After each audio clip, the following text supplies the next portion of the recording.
Hello my fellow Brickheads, it is I, Galaxy of Bricks here, and welcome to a long overdue LEGO video. I know it's been a couple of weeks since we last did a LEGO video, and apologies for that one, but I wanted to kind of wait a couple of weeks, do a little bit of searching, a little bit of digging, and do some homework before I made another video to see kind of what might be an interesting set to review. So hopefully this video does not disappoint you guys, because it's a set that when it released originally, I wasn't overly struck on. I wasn't too sure if I would like it. I wasn't too sure if it would look any good. And when it released in 2016, there were so many other cooler sets within the sub-theme that I felt were so much stronger than this. But as the years have gone on and I've started doing TikTok videos and Instagram and LEGO set reviews on YouTube and things like that, I'm glad that I've picked this up, because it's been discontinued and retired for about 6 years. It's pricey on the primary market, so Amazon and things like that. You can get it on eBay and Bricklink. Like new in box, it's still a little bit more expensive than what you would pay normally. But having built it and seen the minifigures and seen it assembled, it's actually a very good set, and I'm glad that I've picked it up.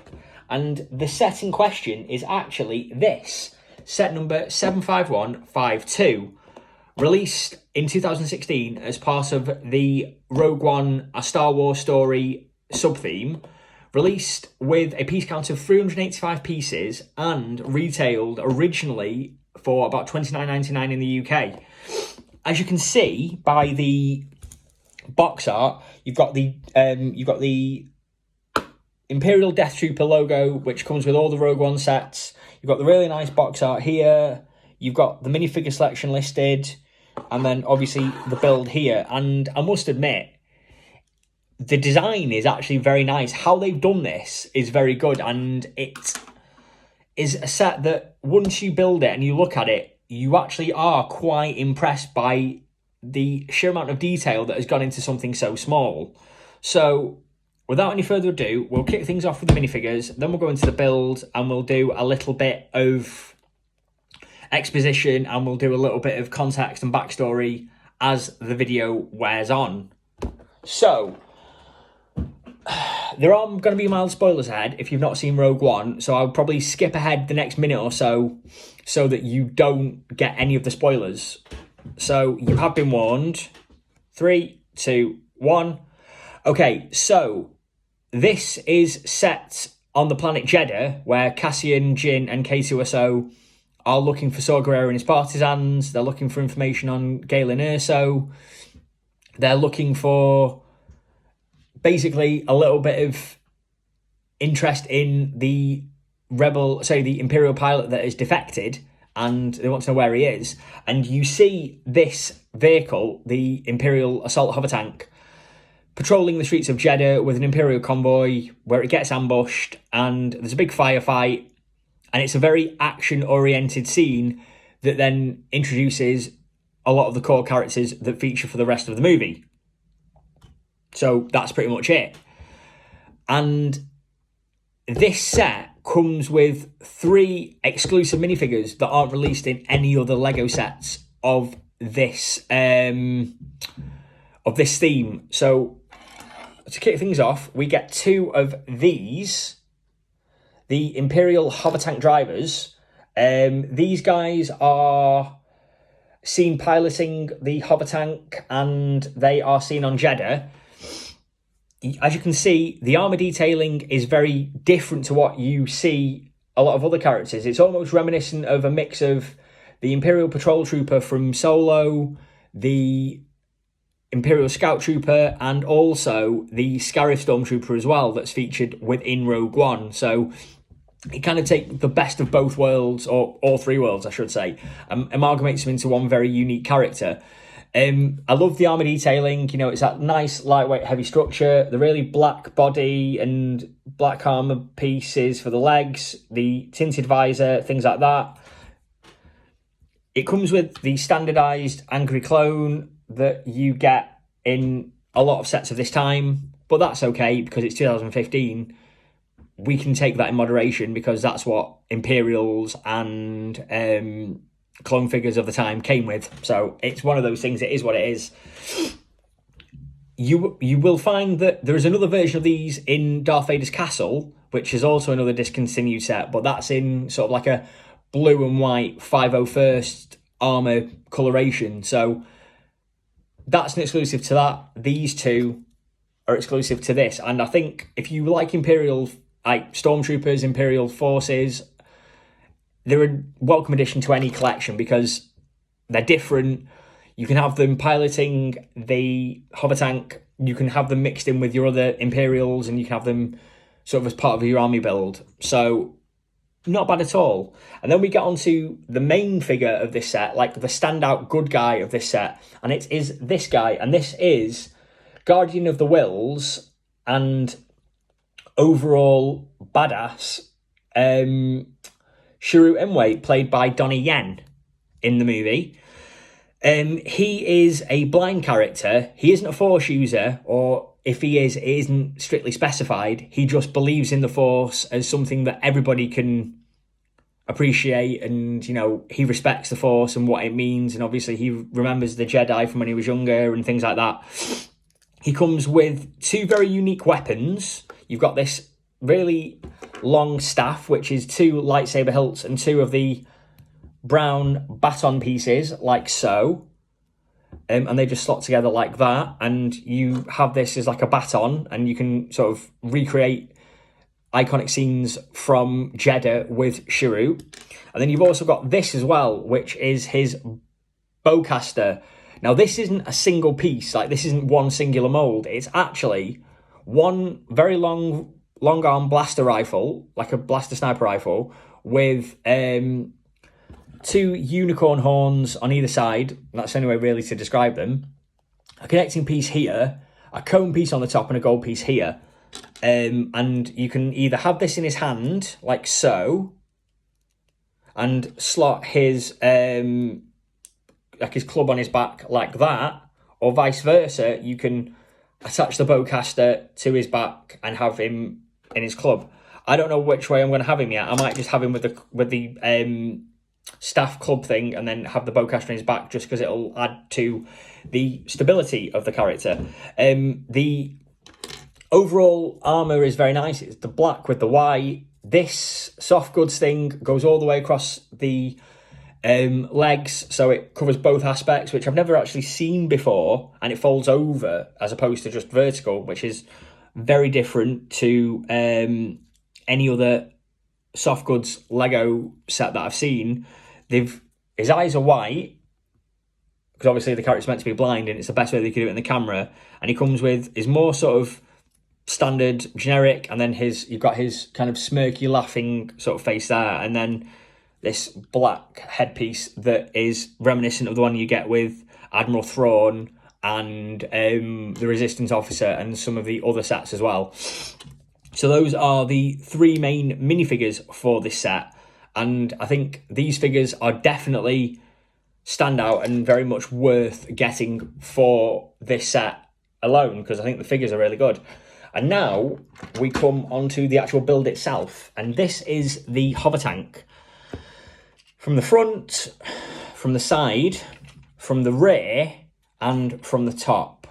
So, as you can tell, this is very different to anything we've seen from an Imperial perspective before. You know, we're used to ATSTs, AT-80s, you know, AT-DPs. We're used to, you know, Lambda-class shuttles and TIE fighters. So to have something like this is a complete it's a complete 360 to a lot of things that, you know, we've seen before, and I quite like it.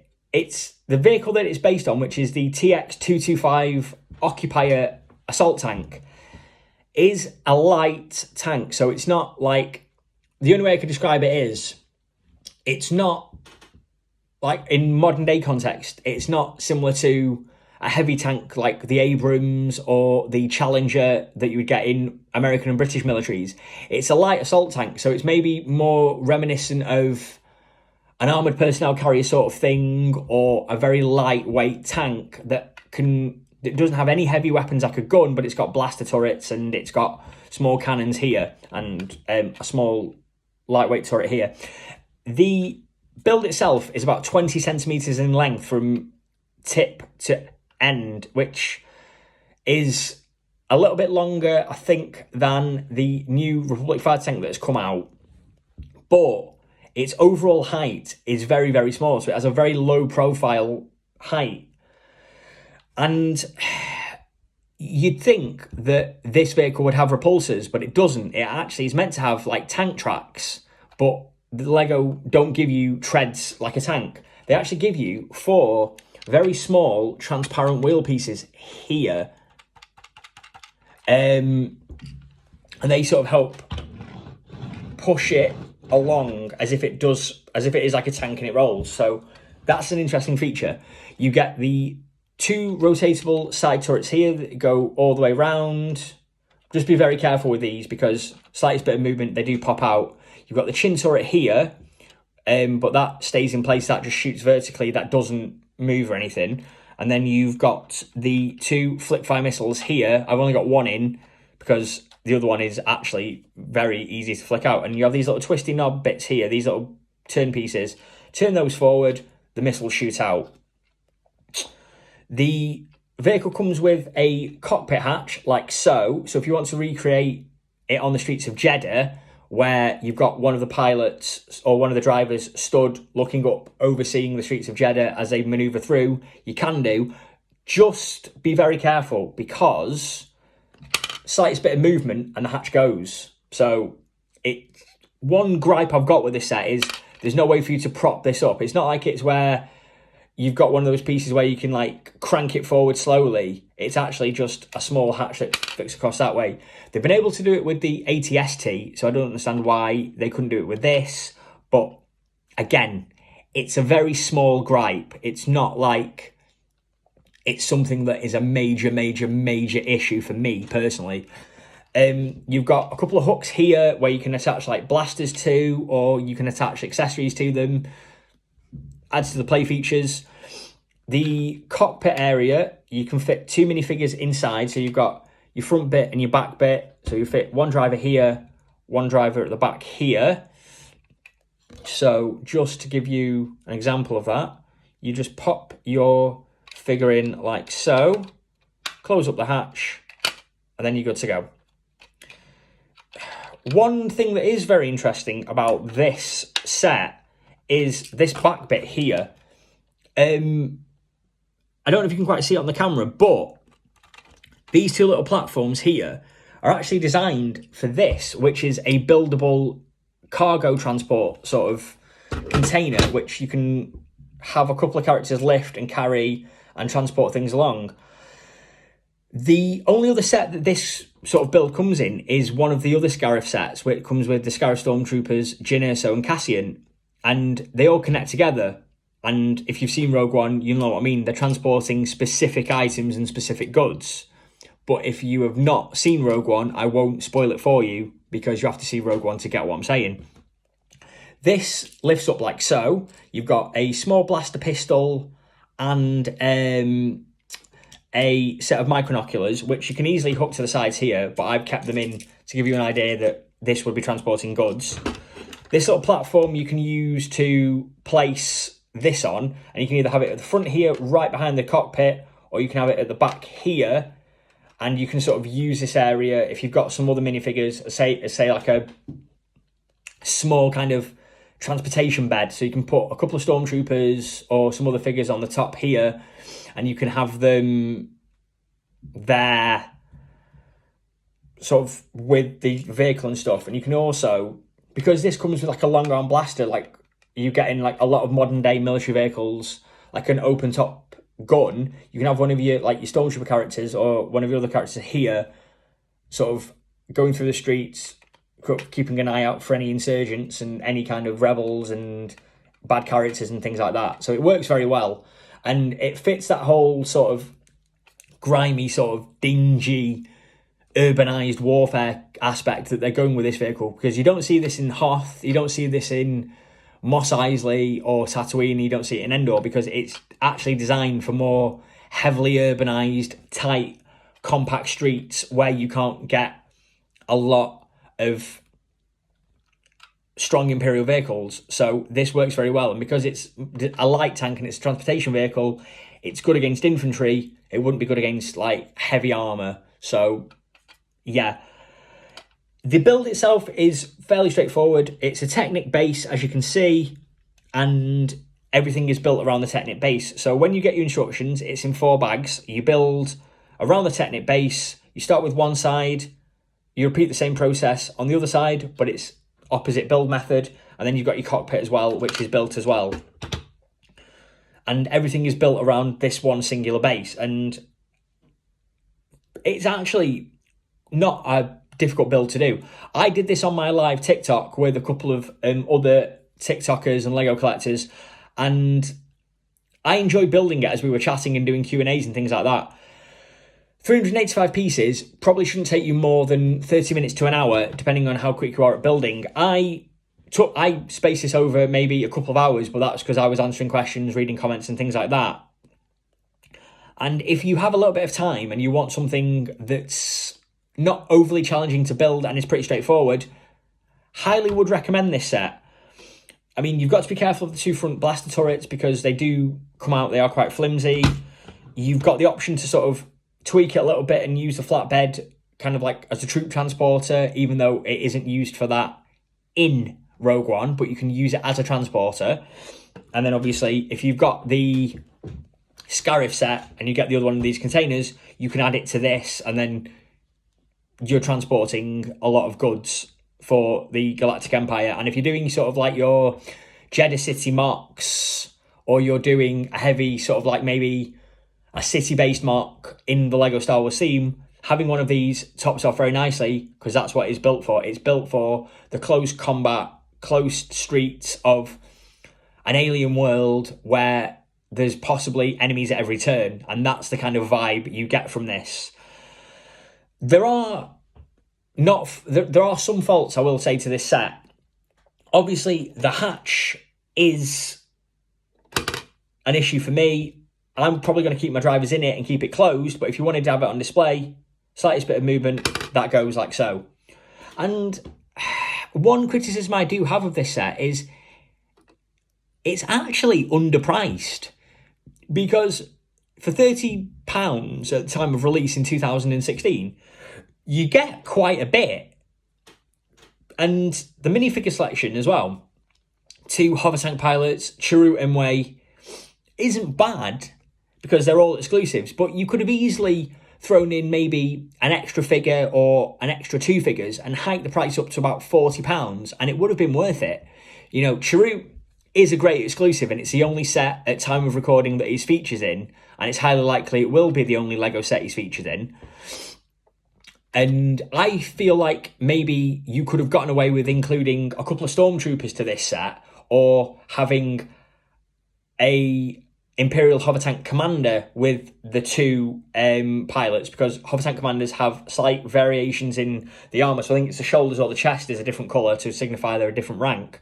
You could have maybe had one of them with a couple of Stormtroopers to kind of make this a very Imperial heavy build, or you could have had Cassian and Jyn, or K2SO, and maybe one of Saw Gerrera's partisans. Chirrut probably would have been better in something, say, like the TIE Striker set, because he's featured a lot more prominently in a combat role in that aspect of Rogue One than he is actually in this. But I'm not going to complain, because you're getting this for a decent price with 3 very good minifigures, and one of them being a good guy character from the movies that isn't featured in any other set within the sub-theme. There you go. Overall then, I would highly recommend that you pick this up. If you're a big Rogue One fan like I am, and you know what I feel about Rogue One, I think that the Rogue One sub-theme is one of the best themes, and they have some very strong sets now, and I have a lot of them in my collection because they're all very good. You can get this on eBay, which is where I got it from. You will pay a little bit more than £30 for it, I mean, I won't say how much I paid for mine, but I did not pay £30 for it because I got mine new in box. If you want the vehicle and the figures without the box, you'll pay less than what I paid, but you will still pay more than its standard retail at the time because it has been discontinued for about 6 years. So that's just a food for thought. However, if you are looking at diversifying your Lego collection and you want sets that you can't get anymore, which is what I'm sort of doing, I'm kind of getting newer sets as they come, but I'm also kind of on a little bit of a nostalgia retired sort of trip, and I want the older sets that I never got a chance to collect before I got really into doing YouTube and TikTok and Instagram and collecting on such a regular basis. So for me, this is a dream. This completes my Rogue One collection by another set each day. So yeah, overall, very good build, good mini figure selection, couple of issues with the hatch and the guns, but you can overlook that. If you want to get this, it's very good. You will not be disappointed because it's a decent build, and if you're starting up a Rogue One collection or you're doing a Rogue One mock, definitely need to get this to complete that. So we are coming towards the end of the video now, so if you have enjoyed this video, please let me know what you think in the comment section. Have you got this? Are you going to get this? Has this kind of swayed or hindered your decision for those of you who have not got it? If you have got it, let me know what you guys think, because I love to hear what feedback you guys give me. Don't forget to like, share, subscribe, and hit the notification bell so you don't miss anything that I post. If you don't follow me on TikTok, go and have a look on my TikTok at the Galaxy of Bricks, and also my Instagram at the Galaxy of Bricks. We are currently doing a lot less videos on here because my TikTok has kind of taken off a little bit, but I'm trying to get more back onto YouTube, and I'm doing a few more videos and a few more ideas for videos as this has been recorded and released and everything. So hopefully we'll have a lot more. So that's why I want you to keep the notification bell on so you don't miss anything that I post, because without you guys doing your views and your likes and your comments, I don't know what you guys think, and I don't know what feedback you guys give me. And that's important for me to improve and do things that you guys want to see. So that's it. That's the Imperial Hovertank. Sorry, the Imperial Hovertank from Rogue One. So until next time, guys, look after yourselves, and I shall speak to you all very soon. Take care now. See you later.